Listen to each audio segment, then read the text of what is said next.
to you by letter F for failure, because we didn't have last week's episode for a myriad of reasons, and it was mostly our fault. We made big promises, Yeah, let's say New York got the better of us. Yeah, New York definitely got the better of us. So yeah, we apologize. Our guest star Pat Brown couldn't make it that week. She was unfortunately delayed because of Hurricane Irma, and then we had some technical difficulties recording in Brooklyn, and we unfortunately can't bring you that episode. Unlike the other ones, which we've talked about, auctioning off Martin Shkreli style for $1 million, we'll just, I think, put some clips of it at the end of this one. We did have a brilliant financial tactician, Teddy, on with us, who talked to us mostly about PewDiePie and his love of the Dutch. Yeah. So I mean, I'd like to say now that episode won't air, I think it was the greatest episode of all time. We solved the Middle East crisis. We solved the gas crisis. Is there a gas crisis? But anyways, we solved it. Not anymore. Yeah, but society, I'm sorry, you're going to have to miss out on that. And because we don't rerun our stuff, we'll never go through those answers again. Yeah, sorry, society. We fucked up. So we obviously touched on a bunch of topics last week. I guess the most important and the funniest was Ted Cruz and his dirty little hands. Oh, right.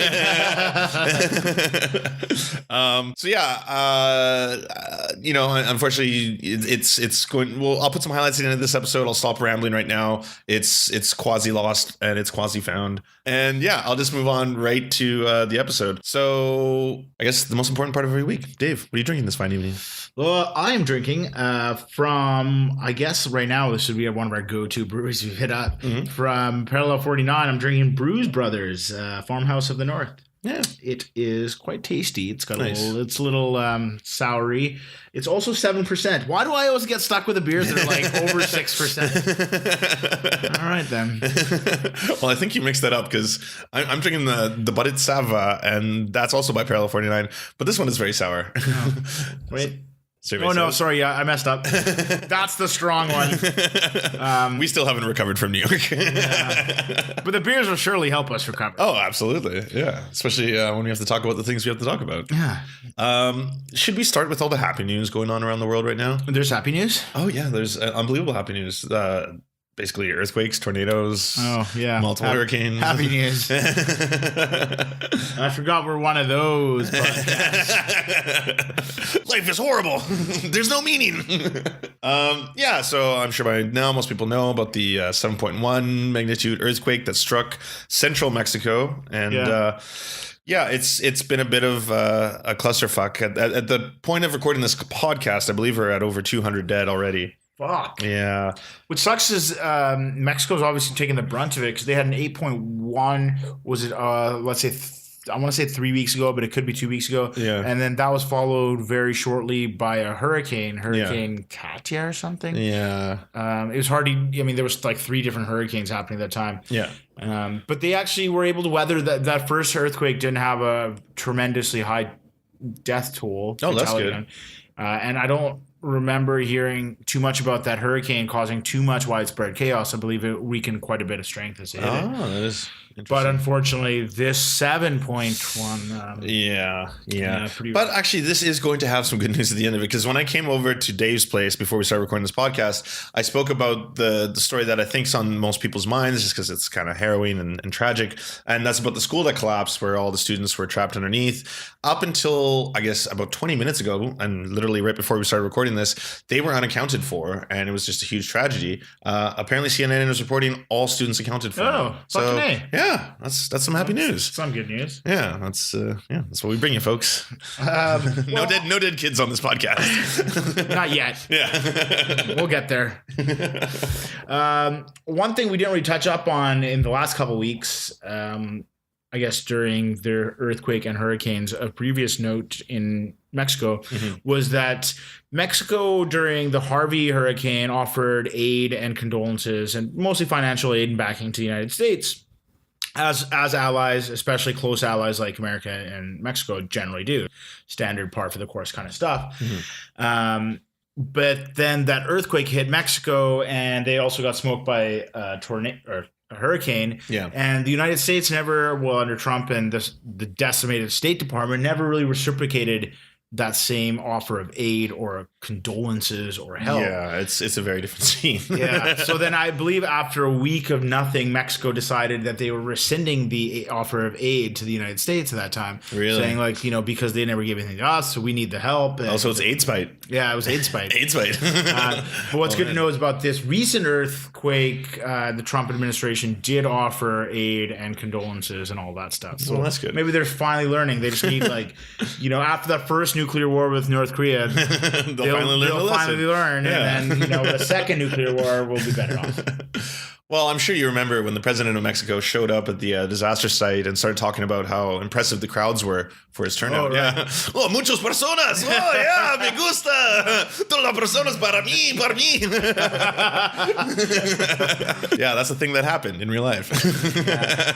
Think of how, if that happened in any country, if that did happen in Mexico, or not even Mexico, because Mexico's above that. Yeah. But if that happened in some podunk, shitty, dictatorship, we would mock the ever-loving shit out of that. Absolutely. Oh, yeah. That insane dictator walked up to a disaster site and bragged about this turnout of the crowd to see him. Yeah, I love me. Yeah, no. Yeah. I mean, this is just one of, oh my God, is there ever an enormous amount of natural disasters going on right now? Yeah, I mean, obviously the earthquakes can't be attributed to global warming. No, I was like, no, well, okay, yes, I totally agree with you. I'm debating that. No, I don't think tectonic shifts or anything to do with the plates have anything to do with changes in the atmosphere and global warming. I don't really know the science behind that, but I don't think there's a correlation between the two. I think that tectonic plates are pretty much, they're moving on their own regardless of what we do on the surface or how the ocean currents change. But I mean, if you're listening to this and we're talking complete shit right now, please correct us in the comment section, because I would love to learn that. That would be news to me. I did learn that stuff in university. Okay. Granted, that was a long time ago. Yeah. And there's no correlation. There's no correlation. Yeah. See, it makes sense for things like hurricanes to become more fierce because you've got more water evaporating as the world gets hotter. So there's more water in the atmosphere. So same goes with droughts or forest fires. Yes, exactly. Yeah. Those can all be easily correlated in my mind. But tectonic plates. Yeah. It's just a bad coincidence of timing, really. Yeah.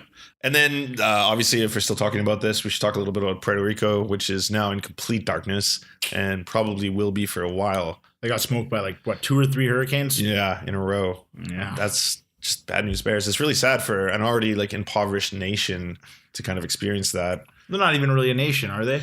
Well, yeah. I mean, a Caribbean country that's technically a territory. Yeah, a territory of the U.S. I mean, there's not much you can say about that. Obviously, they're being, like you said, an impoverished nation. Their infrastructure isn't up to it's as good as you'd expect from a poor country's infrastructure. And even the best countries, especially island countries, have a hard time coping with. Oh, absolutely. If Hawaii got shit kicked by 3 or 4 hurricanes, they'd be in a rough way. Yes, they're an affluent state. Yes, absolutely. So, obviously and hopefully a lot of countries come to their aid and give them the financial help. Yeah. I mean, after sounding like an incredible bro, because when Donald Trump talked about it, the words he was using was they got decimated. Puerto Rico has been destroyed. Blah, blah, blah. What is Nambia?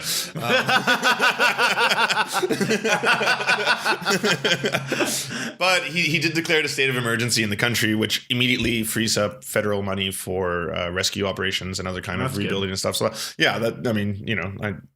I have to say that's good. That is good. Yeah. I mean, I'm sure Congress will be like, fuck that noise. Nope. There's already so much talk during their Harvey stuff that they were going to withheld financial funding in spite or in hostage for their own little pet project. Yeah. Which is... Oh, it's just so egregious. That's just so filthy. I thought we live in a country here. Yeah. Are we living in a society here?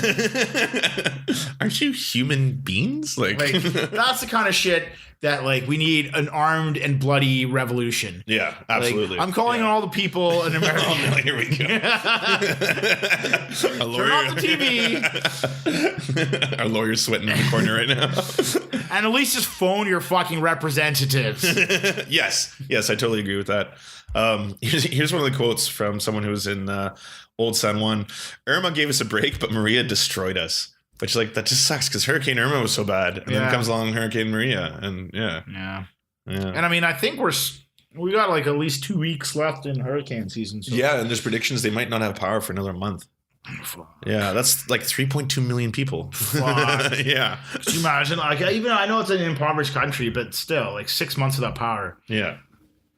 I don't know. Do you think this could be a moment when they what's the opposite of incorporate? Incorporate that territory? Unincorporate? Yeah. No. But it's just an unincorporated U.S. territory. How does that move into becoming the the next state? Oh, it has to be passed by like the houses of it has to be passed by majority of obviously Puerto Ricans in their statehood, like in their what is it, state house? Yeah. And then the United States government has to pass it. You have to amend the Constitution, 2/3 in the Senate, 2/3 in Congress, and so forth and so forth. Yeah. I mean, it could happen. I mean, it doesn't.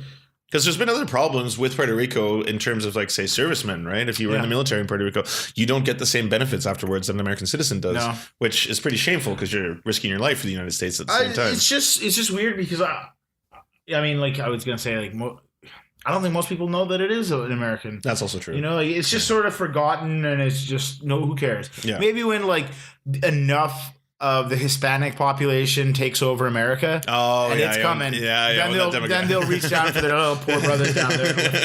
Because I sure shit, Whitey ain't gonna help. No, God dead. You know, Abe Simpson when he's like, "I'll be cold in my grave before I recognize Missouri." That flag's got 49 stars. Missouri. You know what? Knowing all the stories and everything that comes out of Missouri, Abe Simpson was right. Yeah, he was way ahead of his time. How about bring Puerto Rico in the fold and kick fucking Missouri's sorry ass out of there? Missouri. All right. Well, on to the next natural disaster. UN, it's fight night. Donald Trump's in the corner, making his first UN appearance, and it was exactly as you could expect it. An unhinged rambling towards his like "Make America Great" base. Credo. Yeah, basically. Wasn't it you who showed me? There's that perfect moment where you can see. It's General Kelly. Yeah, he's just holding his face like, "Oh my God, please no." And that was timed up. They timed that specific shot up to exactly when he calls when he said he calls for the eradication and the complete like destruction of North Korea. So that's the point where Kelly's like, fuck my life.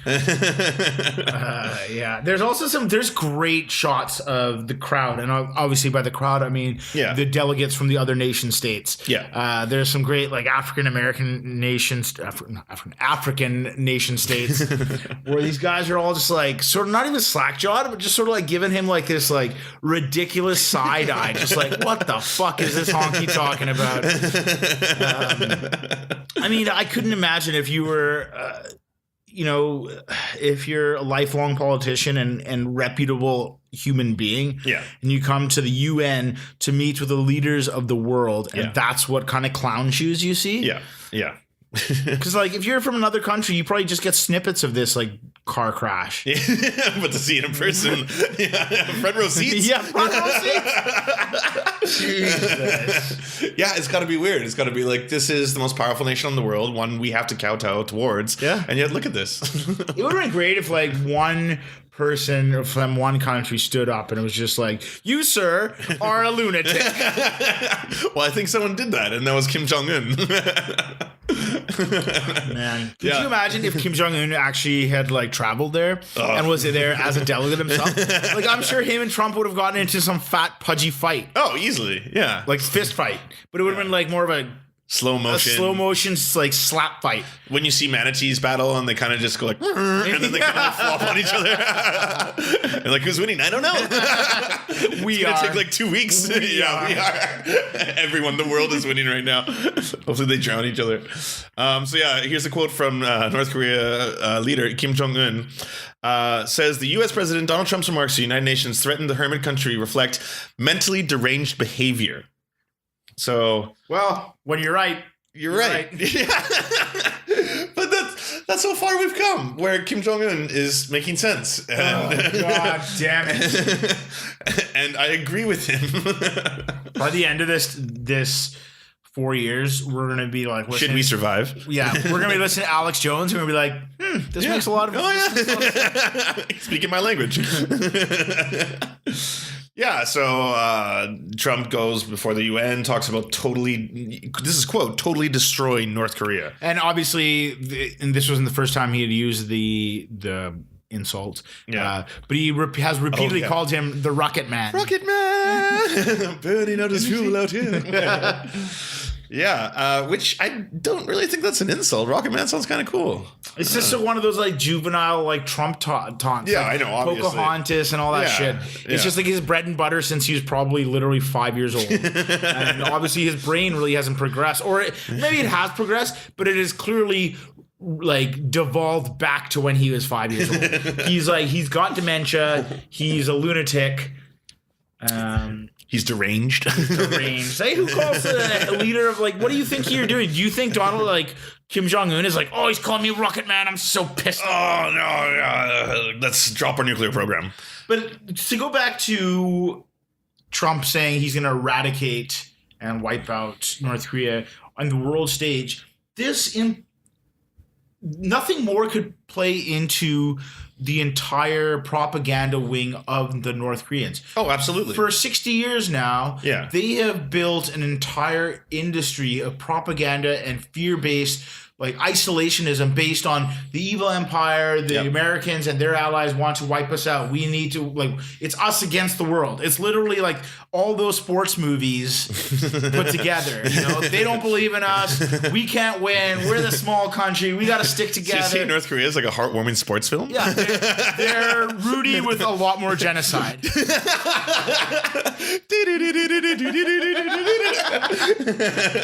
Oh, I just see them running in slow motion. They said we couldn't do it. But I mean, how many times is that one sound clip going to play over and over? Because they generally, from what I gather, make up most of their propaganda and rhetoric. But now you have the president of the United States in saying it to the UN instead of front of the entire world. They're gonna I'm sure that's been blasted ad nauseum in front of everybody's house, in everybody's brain. There's probably a delegate from the government screaming it at people while they sleep in everybody's house. Wake up.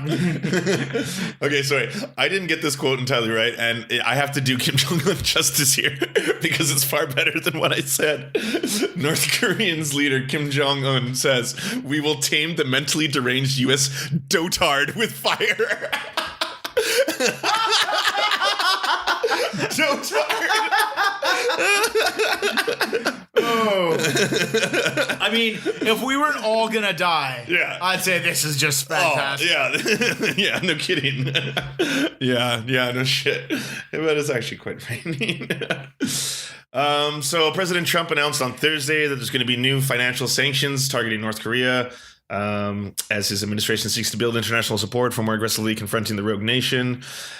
We've said this before. I don't know what more you can sanction on this country. They're trying to sanction, like we talked a couple weeks ago, how they're trying to sanction oil trade, and Putin said no because fuck you. You can't sanction the Russians when the Russians are being you can't force the Russians' hand when we're already sanctioned. Right, so they're not true, but they're not in this situation. They're trying to use the dominance of the U.S. financial system to force other nations, right? Yeah, but that's also kind of complicated. I mean, how much of the U.S. debt is owned by China and other countries? Yeah. Like, I think economic. Well, I won't call it economic warfare, but I don't think playing any kind of economic warfare. Bravo. I won't call it this, but here we go. Well, I just don't think that can work, right? I don't see that leverage having the effect they want. I mean, I think clear heads would say at this point you have to kind of accept North Korea as a nuclear power right now. No, sorry, not as a power, but just as a nuclear country. I know we've been fighting that for years, and it was almost inevitable that it was going to come to this. It was, right? And ever since, I mean, as far back, maybe even before Bush, we've been trying to stop it in different ways, and none of those ways has worked until we got to Obama, who was basically just, I'm going to plug my ears and hope this doesn't happen kind of thing. And now we're with Trump, who's like, I'm going to play with fire because fire's neat, and it's my first time lighting a match. The Dotard. Fucking Dotard. Dotard. Yeah, you're right. If this wasn't so scary, I would we should put that on shirts and stuff. I'm with Dotard. We can still do that. Buy some surf shirts. I'm with Dotard. One of the things in regards to North Korea after Trump had made all the statements, though, was the international condemnation, obviously, by a lot of different countries, right? And they came very fast, very strict. I think Chancellor Merkel said immediately, we do not condone any of that language, rhetoric, or behavior. China had very strong language, right? China came out today and didn't backpedal on it, but kind of tried to slightly assert that obviously our allegiances are with the U.S., which, obviously that makes sense. We're not going to, when it comes to shove. Obviously, for any country, that it's basic fucking diplomacy here, right? You can't call countries and that kind of state a Rocketman. We're going to wipe you out. That's just it's equivalent to playing Risk with a 9-year-old. Yeah, pretty much. And basically he's throwing the board up in arms. Yeah. That kind of guy would never win at Risk. No, absolutely not. I'm going to wipe you up. All right, then. But yeah, so obviously the international community is condemning it. Yeah. But at the end, like I said earlier on in the segment, his whole speech wasn't for the world community or world leaders or the Americans. It was for his base. It's for his base. Everything he always does is for his base. Yeah. No, I totally agree with that. And until the Republicans decide to turn on him, which I believe they will next November. Well, funny you should say that. Didn't his approval rating just slightly raise? Yeah, from 38 to 40%. But that's just a positive reaction to the whole hurricane response stuff. And natural disasters do increase presidential ratings. Generally, except for Bush. Well, after 9/11, his ratings did go up. Katrina. Oh. Yes. Thanks, Kanye. Kanye did something. No, that's very true. Yeah, they plummeted after that. If we're still talking about Trump, we can move on to slightly lighter and funnier news. Did you hear that? So Melania Trump obviously kind of just got pulled into becoming the first lady. I think she was pretty much on the cusp of doing the trophy wife. I've done my thing. I've run my course. 100%. Yeah, and I'd like to now pull the ripcord and not have this gross, fat, slobbering Cheeto man crawl on top of me at night, right? Yeah. So she was so close to that. And then the snowball just kept rolling and rolling until it was a hurricane. Sorry, until it was an avalanche. And now we find ourselves where we are, and she's the first lady. Yeah. So I thought that she was going to run the 4 years course doing nothing.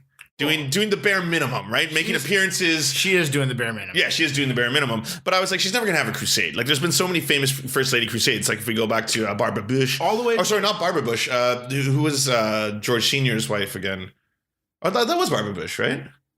Yeah, it was Barbara Bush. Barbara Bush. Yeah, she was oh, sorry. Yes, you're right. So Barbara Bush, it was the Just Say No campaign, which, I think almost going all the way back to Jackie Kennedy. Yes. The first lady. Or no, Eleanor Roosevelt. Yes, Eleanor Roosevelt. Absolutely. Was the first one that really took over that mantle. Yeah. And they have crusades. And there's been a lot of great crusades. And yeah, some have one pet project that they sort of, it may be superficial, but they sort of do it.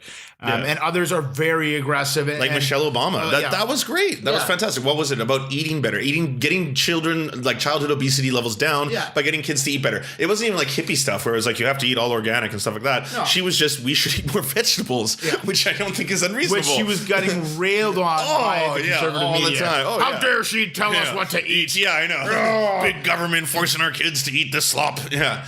Well, your kids are all fat and obese, and they have diabetes, and they're dying from heart attacks. That's the free market. That's my free market diabetes kid.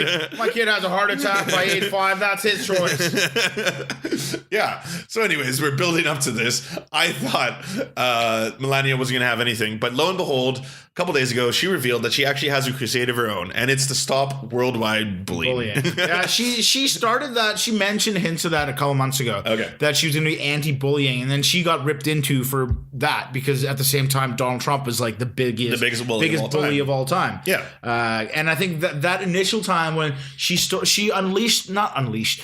unveiled a small little potential platform. Yeah. And then Trump got caught in some ridiculous scandal of the of the week where he was like aggressively bullying somebody. So I think they just put the clamps on that and decided to open it up on a better, bigger platform, which I guess would have been the UN. Okay. Yeah, that makes sense. But it's not going to go anywhere because she's not going to pursue it. No, she gave one big speech about how she's beginning this crusade, and I think that's about. And like the whole Make America, the whole MAGA and the Trump party and his fucking pieces of shit crony Russians, bots. Which we'll get to. They're all nothing but bullies. Yes. Oh, absolutely. They're cyber bullies. You won the presidency by being bullies. Yes. Don't tell us like you're anti-bullying. Yes, absolutely. That's fucking like Larry Flint saying he's against like jacking off. Yeah, very true. So yeah, we'll see where this goes. I mean, she gave an impassioned speech. Impassioned? Well, I was going to literate speech. I was going to try and impersonate her, but everyone harps on you for that. So maybe we'll mask her voice or something like, "I'm a bully."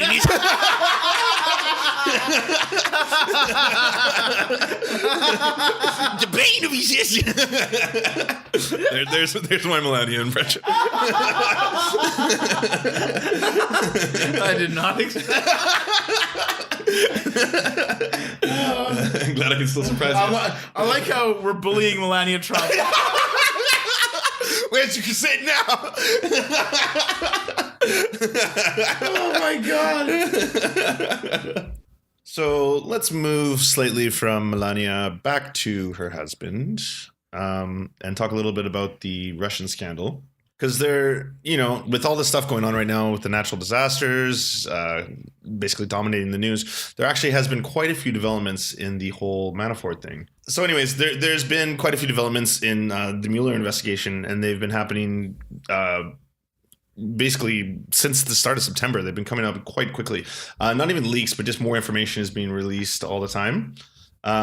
So this is an article from The Atlantic. The new information over the last week or two does depict an even or ever more complicated lattice of connections between the Trump campaign and Russia.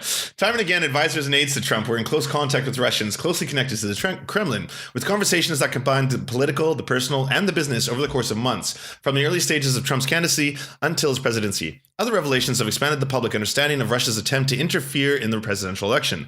None of the evidence made public so far, however, shows direct coordination between the Trump aides and the Russian government. But it has been an intense, harrying week for Manafort. On Friday, his spokesman, Jason Maloney, was compelled to testify to a grand jury in D.C., which is pretty crazy. On Monday, CNN reported that a national security court had issued a warrant following the FBI to surveil Manafort on two separate occasions, once from 2014 to 2016, and then a second that began some point in 2016 and ended in 2017. Which, is pretty unfortunate for Trump and his cronies to have him working for, his campaign while he's currently under investigation by the FBI. And then calling out Hillary Clinton for being none of that matters, right? Yeah. That whole hypocrisy of calling out Hillary for being corrupt doesn't matter because they don't care. At the end of the day, it doesn't care. At the end of the day, we know what's going to happen. A bunch of people are going to go to jail, and Trump's going to pardon them because he has no conscience. Yes. And I mean, I would hope that by then the Democrats have their fucking act together and can be like, look, these guys are so corrupt that they were corrupt and the president is still pardoning them. Yeah. Like the Republican Party clearly doesn't care about the Constitution or the rule of law or government. Yes. But these days, I don't know what that, how far that goes. What does any of it mean? So that was just a start. Wednesday evening, the Washington Post reported that emails from Manafort 2 weeks before Trump claimed the GOP presidential nomination show him offering private briefings on the race to Oleg Deripaska, a Kremlin-linked Russian billionaire with whom he had previously done business. Quote, "If he needs private briefings, we can accommodate," Manafort wrote, according to the Post. Like, that's just like insane levels of corruption. Yes. Insane levels. Yes. Like that kind of like this would be the biggest bombshell in American history in other times. Yeah. Well, so many of these would have been. Like, how many bombshells have occurred in a row? It's ridiculous. Like the Nixon scandal has been, one of the biggest black marks of the American presidency and the executive branch in American history. Yeah. And what we've seen come out of this, 9 months of this Trump administration. And we're only getting minor leaks. These are all just little snippets. What are we expecting here? Maybe next summer, ideally, really this whole Mueller investigation wraps up by July or August next year. Oh, that would be right amazing. before the midterms come around. Yes, because that would be the best hay you can get. Yeah, because there's no recovering from that. Yeah, right. The Republicans wouldn't be able to take cover from it. They'd have to pretty much condemn it, and if you don't, like the Democrats are going to come hard and heavy. Also true. That's the best thing we can hope for. If the Democrats can take back Congress and Senate, that would still considerably limit Trump's power, and then you just ride out the next 2 years. And then hopefully that Cheeto motherfucker croaks. No, I'd like him to croak in jail or something, but yeah, and obviously we wholeheartedly do not endorse the death of the president. Well, I mean, a natural death is a natural death. Have you seen how the man eats? I think that's legal. Have you seen how that man eats? He's like 70 pounds. He's 70 years old. He eats nothing but fast food. He's got a giant gaunt. Yes, he does. I don't understand. And then has the audacity to judge people based on their looks. Yeah. And he's such a superficial asshole that like attacks women. Yeah, basically judges. The only value or worth women basically have is their attractiveness. Yeah. You're so ugly and fat. God damn it. Your kids are disgusting. Yeah. Inside and out. Even the pretty one is pretty gross. No, and she's got tons of plastic surgery to make her. You seen her pictures as a teenager and stuff? She's fucking ugly. Are you talking about Donald Trump Jr.? It didn't work.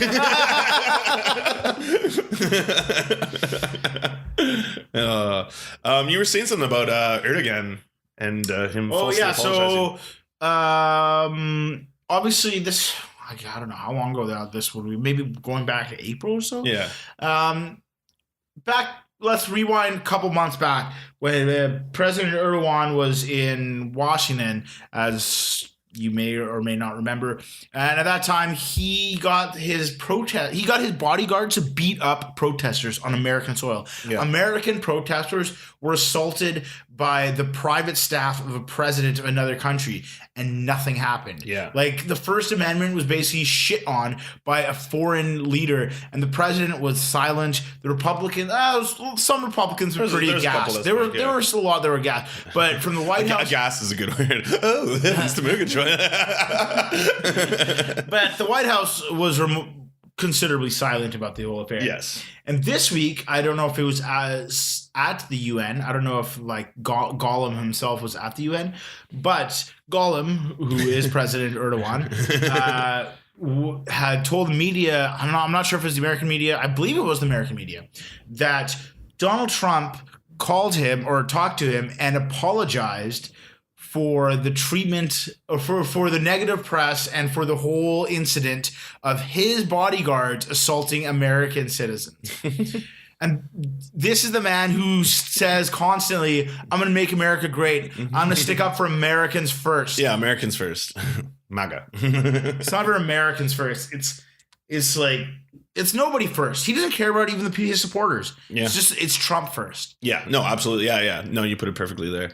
So basically the White House is denying that now, right? Obviously. You can't call. Yeah, we did call him. High five.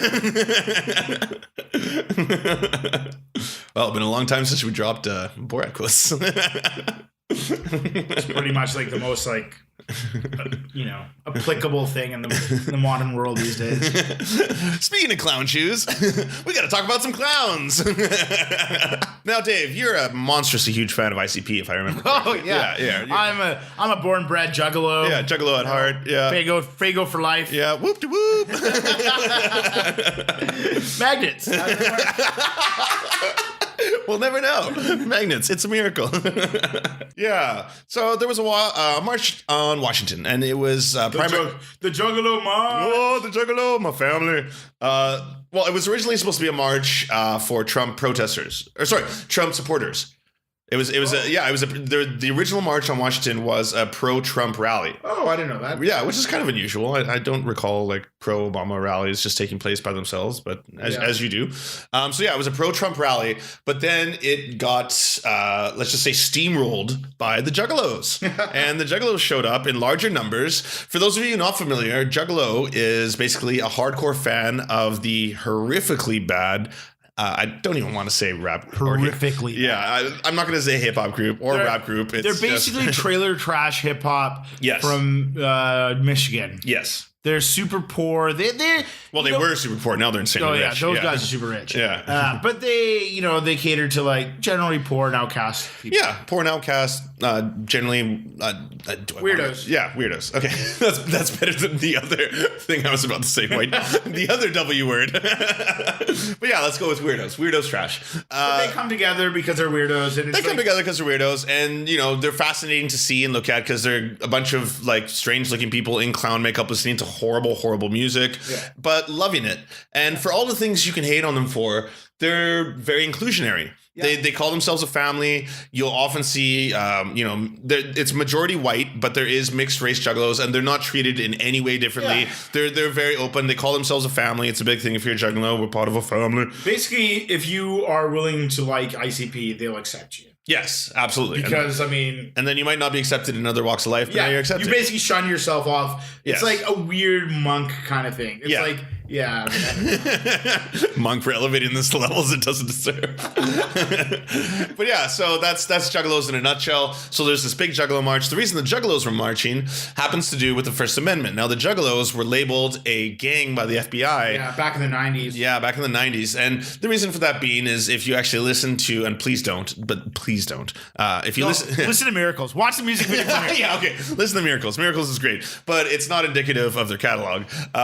Basically, a lot of their music is what is categorized as murder rap, and it's just that really shitty, like, I stabbed her in the chest and I buried her body. Yeah, blah blah blah. It's like 90s hip hop. It's 90s shit rap. Yeah. I don't know. It was that era of the 90s when rap was coming up and it was affecting white people. So politicians got all pissy about it, and yeah, I guess, that's really, if they came up in modern era, they would never have ended up on, like, the FBI. But, well, not in today's Tipper Gore and her little crusade against that kind of shit. Yeah, I guess all that. So they did get labeled as a gang, and they are still to this day labeled as a gang, which is... Because nobody's going to bat for the fucking ICP. Yeah, that's true. Well, someone did. The Juggalos amassed on Washington. The two leaders of the Juggalos were there. Shaggy Two Dope. And what's the other one? Violent J. Violent J and Shaky Two Dope. The whitest rap names possible. Well, I can't just be violent. I gotta be Violent J. So yeah, they got there and they gave a big speech, and of course it sounded like nonsense coming out of their mouths. They talked about the First Amendment being about sewing your butthole tight. And it's like, if someone wanted to infringe on my rights and sew my butthole shut, you would probably have a problem with that, blah, blah, blah. So as much as it didn't make sense, they were actually talking about the Bill of Rights and particularly the First Amendment and talking about freedom of speech. And I hate to say it, but they are right. About sewing buttholes? Yes, absolutely. Sew your buttholes shut, kids. The Serfs say. Listen to Method Man. But yeah, just about their right to make shitty music. And they have the right to make shitty music, and as long as it's not hate speech, as long as it's, just what it is, shitty music, they have a right to make it and not be labeled a gang. And I'm sure more fucking Trump supporters have murdered people in the last year. Absolutely. Than I don't even need to look up the science on that. That's just like a proven fact. Yeah. Than Juggalos. Yeah, and I guess it was a moment for free speech. I guess it was. That's where we're at. That's basically the state of the union. Basically, in 2017, America's freedom of speech is being protected by fucking juggalos. Christ. That's how far we've come, folks. Speaking of freedom of speech. Have you seen the story of the Mad Pooper? No, what the hell's the Mad Pooper? So in Colorado, there's been some jogger that's been repeatedly running in a certain neighborhood and publicly defecating. And the police are after her. It's a woman. They've dubbed her the Mad Pooper. They say the joggers left something behind on her runs at least once a week for the past 7 weeks. Now that's freedom of speech, people. I'm pretty sure that's illegal.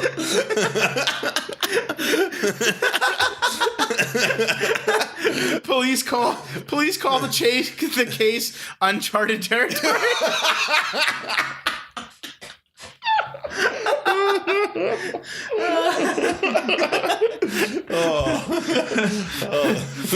Thank you. That's good levity. That was in my head, and I knew I wanted to touch on that before. The weirdest Batman villain ever. Gee willikers, Batman! She pooped again. A double dookie.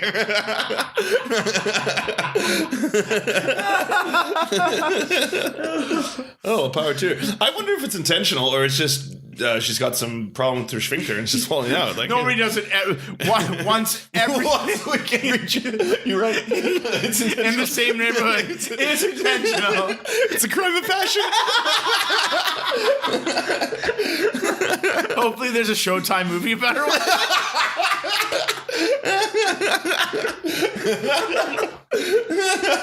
See Barbara Streisand get a script. You got a project for you, Barbara? Mad Pooper. Oh, fantastic. I don't even want to talk about news now. I just want to talk about the Mad Pooper. I must know more about her. We're going to be following the story, folks. We'll come back. The Lincoln Squirrel has been shot. Yeah. We'll stick with this story for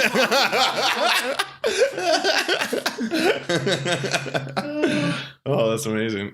Wow, good find. Well, I guess we should talk about healthcare. Talking about PCs. Yeah, I know. I mean, she needs some. Let's talk about the Republican answer to healthcare reform. Oh, Lord. Oh, that's really funny. So, remember when we said the repeal Obamacare, that whole thing was dead? Surprise! It's like the Mad Pooper keeps coming back. I was gonna say it's like House Greyjoy. What is dead may never die. Yeah. Nope. Yeah, it's back this time. It's back in yet another one of those weird quasi. We're gonna basically give the states the right to. They never call it the Death Act. Yeah, what it should be called, the Death Act. If you're basically ignoring pre-existing conditions. Okay. So I should preface by the fact that I've never liked Jimmy Kimmel. Like, I just. I mean, I don't watch his show, but even early on, you know, when it was in that kind of chauvinistic Man Show. Man Show. I didn't mind Man Show. Yeah. It appealed to my base nature. Yeah, fair enough. I've just never liked him as a host. He just seemed like one of those untalented people who rose to meteoric fame. And I never got it, you know, he has a lot of his writers are great. He's got a lot of great sketches, and he just kind of seems like this half squinty-eyed. Like, is he awake doing his thing? I don't know. Anyways, I'm going to preface with the fact that, I've never been a fan of Jimmy Kimmel, but for some reason he has become the center of the entire. Well, there's some reason. I don't know if you saw that or. Well, yeah. Sorry. I shouldn't say for some reason. Yeah. And involving a really heartwarming story and a monologue in which his son was given life-saving healthcare, and he was fighting for the fact that you can't deny people a pre-existing condition. Yeah. And I mean, this whole thing came down to basically this came back months ago when that initial thing came out. And, he talked about his newborn son. Basically, he had a newborn son, which obviously, having a child is going to impact your life quite a bit. And having a child who's born with obviously a heart condition and has to go right to the hospital, that's going to fuck you up, son. And obviously he had to deal with that, and he was very emotional about it. And he pretty much came back like a week later and was like, "This is what happened." It was super emotional, and it's basically, "This is why we need healthcare." It was one of those genuine moments of television where it kind of transcends just the corporate bullshit of it, and I'm just going to tell you my life story, and this is what it is, and it's very heartwarming. And since then, he's basically pushed. Or that time, this was when they were pushing the previous healthcare bill, whatever it was called. I can't remember now. Yeah. Basically by saying, children, especially, and what most, I think, people with a heart and a common sense would say is children, especially babies who are born with a defect, should be denied coverage, or their parents shouldn't have to go in, you shouldn't be riddled with debt for the rest of your life because you want to save your child's life. Right? Yeah. That's basic simple. So that all happened, and then with this whole Graham Cassidy bill that was put forth by Lindsey Graham and I don't know, shit-faced Cassidy. I don't even want yeah, Cassidy. Ben Cassidy, I think it is. Yeah, that brings us to the thing. He had Cassidy on a show. Yeah. Yeah, you interview with him. And so that's where the new expression, if you've heard it, the Kimmel test, has come from, right? Yeah. I'll just pull up the quote here. Jimmy Kimmel says, "Healthcare is complicated. It's boring. The details are confusing, and what these guys are counting, and that's what these guys are counting on. Tell them that this bill doesn't pass your test." So then he goes into, if your baby is going to die and it doesn't have to, it shouldn't matter how much money you make. I think that's something that whether you're a Republican or Democrat or something else, we can all agree on, right? Common sense. Just very common sense. And so Cassidy said to him, I asked, does it pass the Jimmy Kimmel test? Would the child born with congenital heart disease be able to get everything he or she would need for the first year of his life, even if they go over a certain amount? And, the answer is no. But Cassidy said yes. He said yes in the interview. Yeah. He said yes in the interview on TV. Yes. And then as the next day came out, it was obviously proven that it was a lie. Yeah, it was an absolute lie. It was a complete lie. Yeah. And then Kimmel ran him through the gears again. Yeah. And actually had a pretty good monologue, which is basically like, you lied to my face, and then was like pretty much every medical organization from like everyone, all the major ones you've heard of are like completely against this. They're saying this is a horrific bill. Yeah. And once again, just calling those guys liars and fakes and blah, blah, blah, which, he's right that it's the same thing we've seen over time and time again when it comes to Republicans and healthcare. They just openly lie about stuff. Yes. You'll get this. There's going to be no caps on stuff. Oh, wait, there are caps on funding. Oh, wait, your baby will die. Oh, wait, go fuck yourself. Which is basically their thing. Obviously, So, yeah, he's kind of become the centerpiece of that. I mean, on one part, it's unfortunate because it's just a really easy target. It's just like this is part of the liberal elite Hollywood mechanism. Which he had some good shots at, too. Yes, which he's played into as well. Yeah. But so now it's become known as the Kimmel test. And I don't think this new version of Trump care is going to pass. I think if it did pass, this would just be an enormous gift to Democrats come 2018, 2020. But horrible for the populace. Yes, absolutely horrible for the populace, as has been every single version of the repeal and replace. Yeah, and I mean, one of the things that I took away from that, and he basically says it in his little monologue, is that the Fox News guys are like, oh, there's Kimmel doing it for blah blah blah, and he's basically like, I have nothing to gain by this. I'm rich. He could take care of his kids. He doesn't give a fuck. Yeah. This is him. He's not making profit off this. No, he's not. It's just an altruistic thing by saying, I went through some hard shit, and I can't believe other parents would have to deal with that. Who aren't millionaires like me would have to go through. Yeah. Right? That's human decency. And that's what makes the whole act kind of selfless. Yeah. And I can't hate Jimmy Kimmel anymore. I can just, I can question the guy's comedy, and I won't watch his show or anything. But to call him out as an elite, the whole idea is he's a liberal elitist, he should stay in his lane. It's your fucking president is a goddamn the Celebrity Apprentice guy. Who the fuck are you guys telling somebody to stay in lane? You guys are pushing for Kid fucking Rock to run for Senate. Who the fuck are you guys telling to stay in your lane? Shut the fuck up. God damn it. Yeah, I totally agree. So I guess by the time we air next week, there'll be more developments on that, because I believe next week there's supposed to be some big announcement in regards to the repeal and replace. I honestly, you say that it probably won't pass, and it probably won't. But I just, there's a part of me now that feels that they're going to keep drudging this up every couple months. Yeah, and I feel eventually they'll at least until next midterm elections maybe. Yeah. I think they're going to eventually maybe get it passed. Something. Yeah.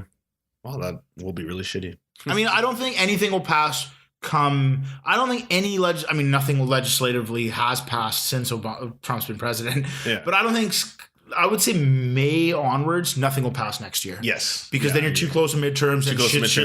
No one wants to play that. Nobody's playing then it's just jobs. Yeah. You love jobs, we got jobs. Yeah. So that's why they're in a tight race. And that's why the same thing goes to NAFTA, where the Mexicans are heading to the polls soon too. Yes. So they want to get NAFTA done before they have a national election, which to hammer out a ridiculously complex trade treaty in a couple months. It's not going to happen. It's not going to happen. Well, we talked about a lot of heavy stuff this week, and we didn't have a topic of the week. I think next week we're going to have our regular structure. We'll be back to our regular scheduled program. Hopefully we'll have Pat Brown on, so that'll be great. Yeah. Wasn't she supposed to be on this week? She was, yes, but we are just a couple of mad poopers, so you'll never know. But we should end on some levity because we were just ending on some sad stuff. I've got the top 10 craziest things that have ever happened in the UN. Oh my God, yes. So a few of these should be great. This is one of the oldest ones. This happened in 1957, and it happens to do with your people, Dave. Oh. An Indian diplomat filibusters himself near death. Nice. At least, hey, that's dedication. Le passion.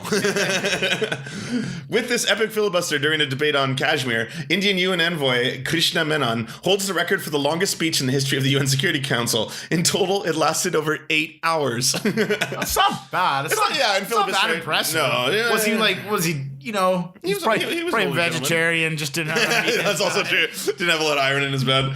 But it only ended because Menon actually collapsed from exhaustion partway through and had to be hospitalized. Yeah. There's the year that Castro went long. I'm sure you guys all know about that. Yeah. In the 1960s, one of the quotes is, "Were Kennedy not a millionaire, illiterate, and ignorant, then he would obviously understand that you cannot revolt against the peasants." All right, sir. He's not right. He's not wrong at all. In the 1960s, this is when Khrushchev puts his foot down. The Soviet premier, Nikita Khrushchev, provided one of the Cold War's most iconic moments when, in an attempt to silence a Filipino delegate who was raising against Soviet imperialism, he issued the above epitaph, removed his shoe, and began banging it on the table. The gesture would become a classic example of overheated rhetoric, but it shouldn't have all been that surprising, coming from a man who famously warned, "We will bury you." That's like one of my favorite political moments of all time. Oh, yeah, just incredible. Banging on the table. The shoe off. Oh, just fantastic. And then I guess, we should just skip all the way to the craziest one, which most people will probably remember because it happened not too long ago. And that happens to be Gaddafi. Oh, yes. After 40 years in power, Libyan leader spoke to the United Nations for the first time at this year's General Assembly and certainly made up for lost time. In his 100-minute speech, Gaddafi listed half a century's worth of grievances and conspiracy theories, including accusing the United States of developing swine flu and questioning the official record of the Kennedy assassination.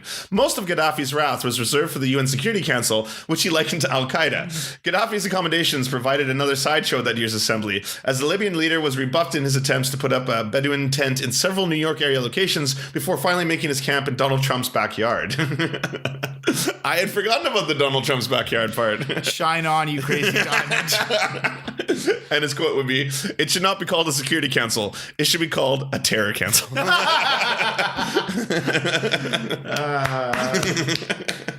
He died as he lived. Insane. Pooping all over the place. Oh my God. So we'll be back next week with the Mad Pooper. We're gonna follow this story. We gotta break it. We're gonna follow it to the end. This is gonna be our first. You know how there's some podcasts that become famous because they track down murder cases and stuff? We're gonna break the Mad Pooper. Call in or email in if you've got tips and facts, folks. We gotta get to the Or if you want to become a copycat, we highly endorse it. Oh, absolutely. Yeah. We'll cover your story. Yes, absolutely. You want free press, folks. Start pooping while you jog. And so, if you have a comment and you want to write it, put it in the serfs.podbean.com. I guess right now we're going to play you a few clips from the last episode, some tidbits. So, enjoy them as they were. Yeah. Sacred and pooey. And for the Serfs, I'm Lance. I'm Dave. Vai con el diablo.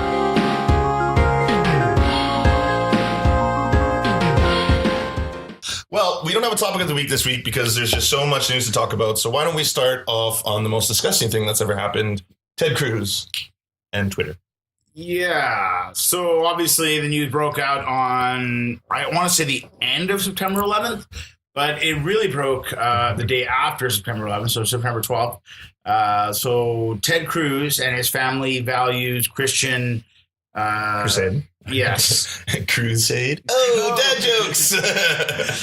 So he liked a porn tweet. Yes. Yeah, it was a porn tweet about someone being cucked, ironically. Oh, it was cucked? Yeah, it was a guy or someone watching two people have sex. Oh, okay. Yeah.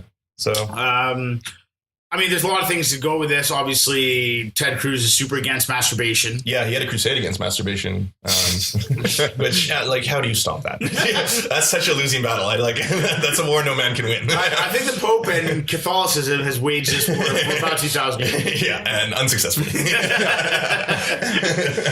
Moreover, who watches porn on Twitter? Yeah. I mean, there's other avenues of porn. Much better avenues. I mean, we have a Pornhub channel. I mean, just go to that. Wait, we have a Pornhub channel? Yeah. Really? I've been recording even night. Tell me more.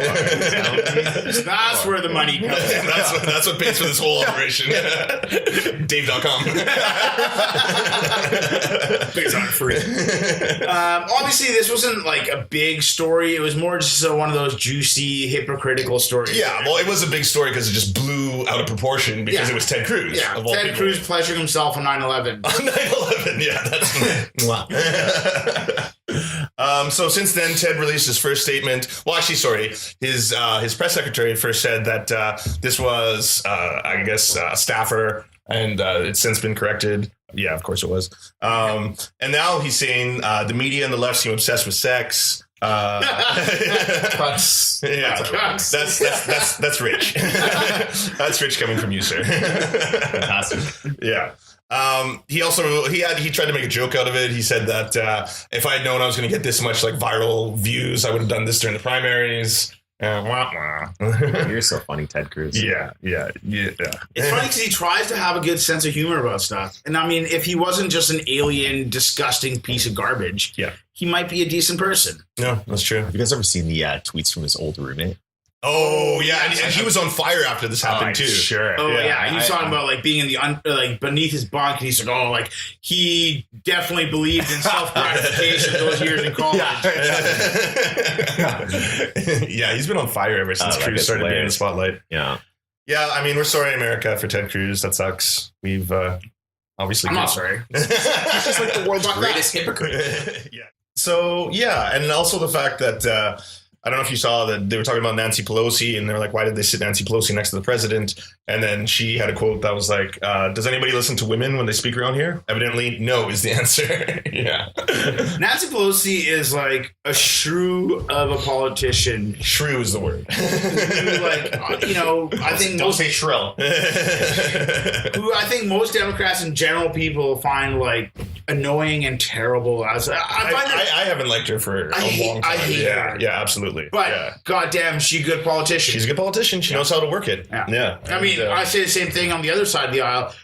Look, Mitch McConnell is a disgusting turtle of a human being. Yeah. That looks like he would not be efficient at anything he does. My God, that guy's a good politician. Yes. He can be a hypocritical dickbag and do whatever he wants and work. He's a politician. He's a politician. He's a good politician, which means you're a shittier person. Oh, yeah. No, absolutely. The only person, like, there's very few people I'd go, like, high level and be like, you're a good politician and not a good, like, bad person. So Obama, Bush. I think Bush is a great person, a terrible politician. I just think he just got in over his head. Yeah. He's just like, I did not sign up. I just want to run a baseball team, Daddy. Why are you making me be the president? I think it's his mom. I mean, his interviews now are just phenomenal. So was Nancy Pelosi doing the taming of the shrew, and in this case, Trump is the shrew? Absolutely. Speaking of the Dutch, should we talk a little bit about the Dutch tradition of blackface and Santa Claus? Santa Claus? Oh, man. Well, that's why, a lot of people are just like, how could PewDiePie ever say this? How could this be? But, you were saying a bit, Teddy, that the Dutch seem to have a bit of ingrained racism towards black people. Wow. And go. Time for the Dutch people. I don't know if that's exactly. No, I don't think he. No. So what I think all of that is no. I disagree. No. That's a very strong statement. No, I think they have that one particular tradition that's Blackface Santa Claus. Yeah. So how do you pronounce it? Zwarte Piet? There you go. Yeah, is that it? Zwarte Piet? No, I know plenty of Dutch people. They're all fantastic. I've been in the Netherlands. I had a wonderful time. I'm playing a real Ted Cruz. I didn't say that. It was a staffer. No, but they have some interesting traditions, and yeah. I don't know if we can necessarily jump from, PewDiePie or whatever the hell his name is, to to link up with their traditions. But yeah, I mean, there's definitely a desensitized element to their culture, I think, towards... Yeah, for those who don't know, Zwarte Piet is basically... Is it their version of Santa Claus? Santa Claus, Yeah, it's Santa Claus, but it happens to be a white guy in blackface. Now, there's various contradictions on where that comes from. Some people think, or some people state that it's because of soot as he was coming through the chimney, right? Other people say it actually is blackface because it's his helper, isn't it? Like supposed to be like Santa Claus, I think Santa Claus is a little helper who calls subservient guy. Wait, so the Dutch don't get actual Santa Claus? They just get No, they have a Santa. They have a Santa Claus. Santa's like helper. Santa's helper is Zwarte Piet, who is unfortunately the guy who has to go down the chimney. Yeah, who's like this kind of goofy, comical blackface, little minstrel character. Absolutely. But the amazing part of it is that people actually blackface themselves. Yes, for the holiday. Yeah, for the holiday, and not just one or two people, lots of people. I think it's probably the biggest blackface festival that currently operates in the world right now. And the best part about it is like people ask the Dutch people, they're like, "Well, do you think that this is like harmful?" Yeah. So some of your black Dutch citizens, no, of course not. And then they'll ask like a black person, they're like, "It's horrible." This is the worst. I do not like this tradition. Yeah, one people are like, "Oh, this is fantastic," and the other ones are like, "This is a horrible." But I mean.